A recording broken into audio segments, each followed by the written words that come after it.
So Mr B was actually my first ever case as a qualified social worker. Initially we had a referral from various agencies raising different concerns, varying in nature. Concerns around his deteriorating health, his accommodation. He was described as quite unkempt, a poorly man.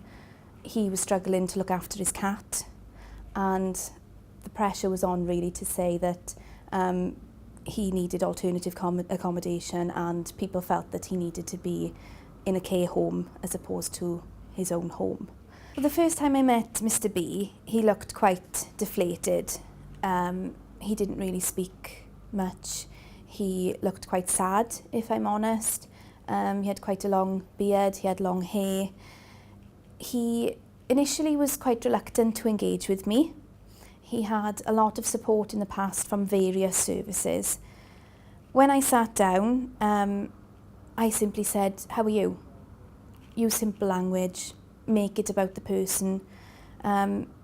Strengths-based practice is key, really, in achieving positive outcomes for people. Just having that simple conversation, how are you? What's going on? Tell me what's going on. How do you see things at the moment? What does a good life look like to you? Tell me a bit about yourself. Just to start that conversation.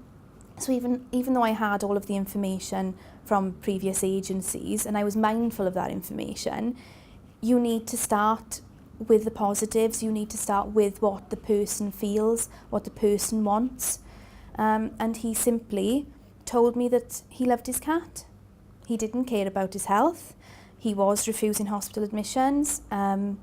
He didn't like where he lived, but he didn't want to go anywhere else because he didn't want to leave the cat. And soon then you could see that his whole life revolved around Cassie the cat.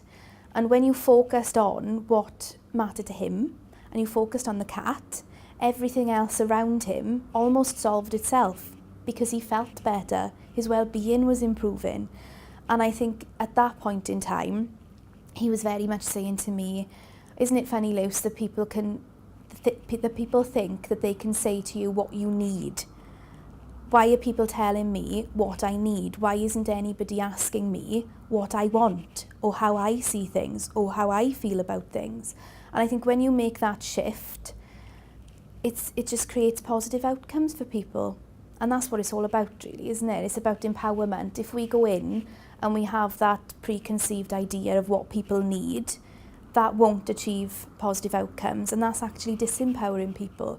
What we need to be doing is going in and having simple conversations with people about what matters to them. Well, he was a counsellor for 40 years, very intelligent man, very, very dry sense of humour, had full mental capacity regarding the risks of the situation that he was in. And obviously we have to respect people's rights to make unwise decisions in those circumstances. And I think giving him all the information that he needed and the advice and the advocacy, if you like, allowed him then to think outside of the box and think, actually, there's other options here. What else can I do? Where else can I go? And giving him those options of moving with the cat just opened new possibilities for him. And I think now that he's achieved the outcome of seeking alternative accommodation with the cat, that's now opened up new outcomes.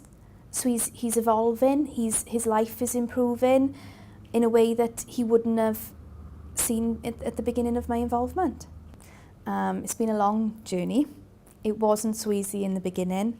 I think the biggest barrier for me was the cat, simply because the cat absolutely hated me. So that was quite difficult in the beginning. Home visits were tricky. The cat didn't like anybody being around him, especially the paramedics, but especially me as well. So I did have many scratches and scrapes from the cat at the time. I think moving him was quite tricky as well with the cat. David was no issue whatsoever, but transporting the cat in my car was quite tricky. And I think David did say, it's quite strange, I've never seen a social worker wearing oven gloves before. So that was a new one for both of us, I think, at the time. We have come a long way, and I think the biggest part of this is that trusting relationship.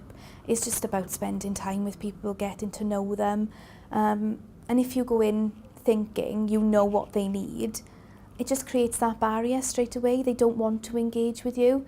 And with David, I think investing that time in him in the beginning just created a really positive relationship.